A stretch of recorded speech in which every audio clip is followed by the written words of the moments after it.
Okay, so the timeline is melting because Savannah allegedly just dropped receipts linking Ayesha to a certain NBA coach, and the dates kind of line up, like, uncomfortably. Fans are zooming in on screenshots, matching outfits, matching hotel art, even one private-looking video that reportedly surfaced in a group chat. Insiders claim Steph is quietly weighing lawyers while PR teams do damage control, but nothing's confirmed. It could be coincidence, it could be messy. We're connecting dots, not declaring facts. If you love fast updates and receipts breakdowns, tap subscribe real quick and let's get into it. So here's the setup, besties. That quiet courtside clip just resurfaced, the one where Ayesha's on her phone while the arena gives Steph a huge ovation. And the internet has thoughts. Some say she looked checked out, others say she was filming the moment, and context matters, because this wasn't new, it was recirculated, but timing is everything. Layer 2. Ayesha's recent podcast sit-downs where she spoke candidly about marriage, motherhood, missing parts of herself, and trying to find balance. Nothing scandalous on paper, but certain lines reportedly felt raw to fans, and clips got chopped into spicy snippets that travel fast without the full convo. And then golf enters the chat.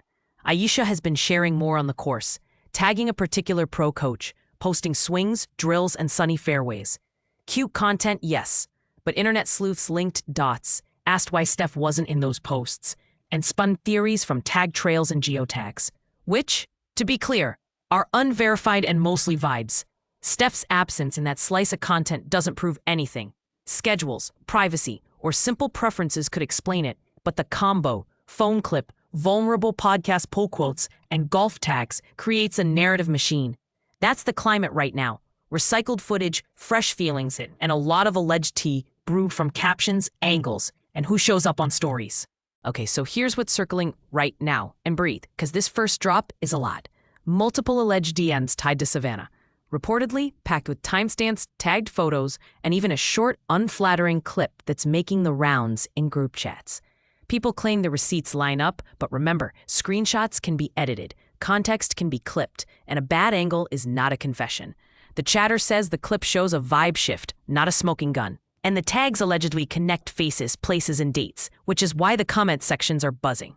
On top of that, sources say Savannah warned Ayesha months ago about public disrespect, allegedly telling her to keep things cute online or risk a response, though no one on record is confirming that, and the wording reportedly varies depending on who's retelling it. If true, that would mean this wasn't sudden. It reads like a slow simmer that finally boiled over.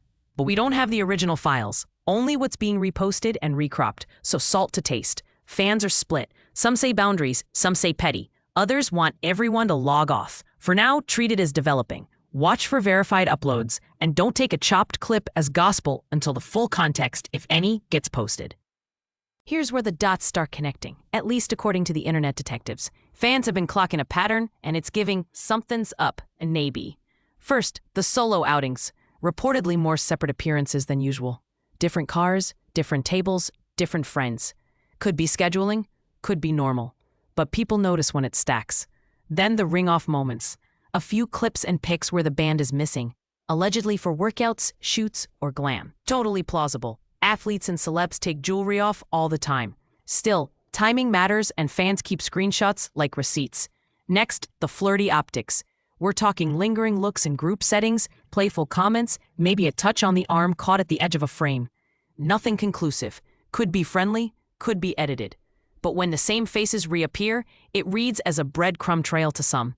And the quiet from Steph? Very deliberate. Reportedly, no denials. No clarifications. Just a clean, press-trained hush. Silence isn't guilt. It's also not nothing. PR 101 says say less when a story might burn out. Fans think this is the slow burn phase. They're calling it a soft roll, not a hard launch. To be fair, patterns can be patterns because we make them. Or they can hint at a pivot we'll only understand later. For now, it's alleged vibes, recycled clips, and a whole lot of side-eye tempered with could be nothing. Is the whiplash moment. The family-first brand is spotless and strategic. Matching outfits, faith-forward captions, sweet kid cameos, the whole we're solid vibe. Yet the internet keeps whispering about alleged behavior that doesn't always match that glossy reel. And even if nothing is proven, the mere chatter creates smoke. Sponsors love the covenant image, fans buy into stability. But the rumor mill keeps tossing in words like reportedly, flirty energy, boundary questions. And outside the group, and that contrast is the tea, Add in Ayesha's past visibility comments, her saying she sometimes wanted external attention and validation, not from Steph, but from the world. And suddenly the couple's covenant narrative feels complicated because his brand reads stoic, faithful, almost pastor adjacent, while her admission sounded human, messy, relatable, and a little off script. People projected storybook on them, then got rattled when real-life nuance peeked out, so every allegedly spicy sighting or reportedly cozy interaction becomes a headline, even if it's contextless.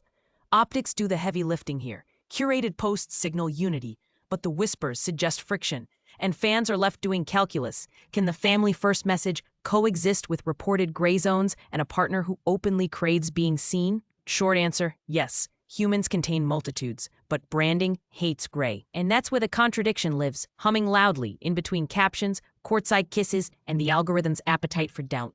Okay, here's the tea. The private lesson chatter hit a boiling point right after that coach tag, because timing is everything, and the internet loves a breadcrumb.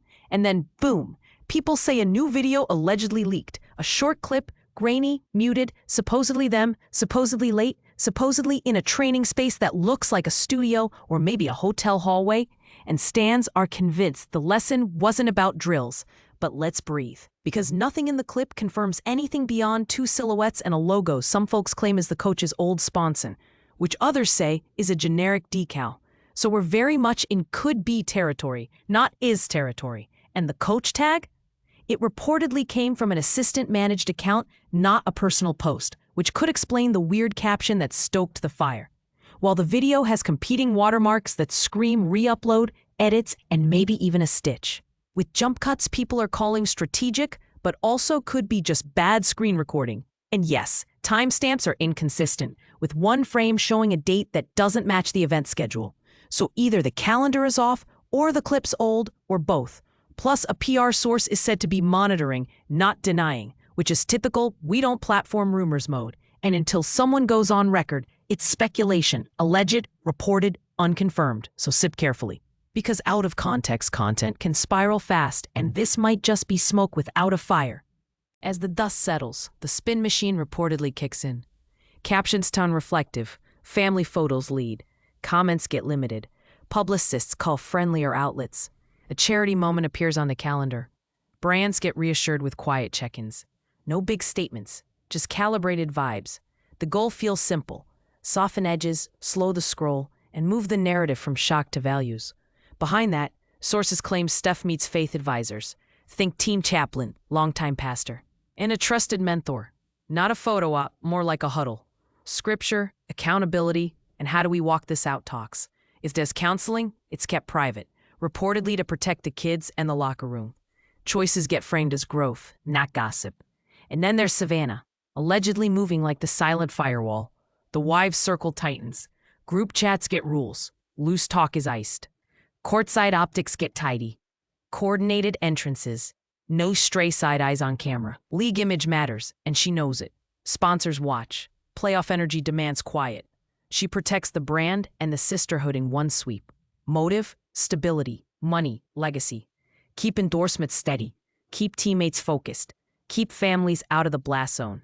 It's not saintly, it's strategic. And in this world, strategy wins news cycles. And this is it, besties. Everything we discussed is alleged and reportedly sourced from public chatter and anonymous tips. All claims are unverified. We'll update if credible confirmations arrive. I'm side-eyeing the timelines, but I'm not the judge. Receipts could shift tomorrow. If you've seen solid proof, drop it respectfully. Keep it kind in the comments. Creators are humans, and context matters. Whose side are you on, or is everyone messy here? Sound off with your theories, your timelines, and your red flags. I'll keep digging, cross-checking, and circling back as this brews. Until then, stay hydrated and skeptical.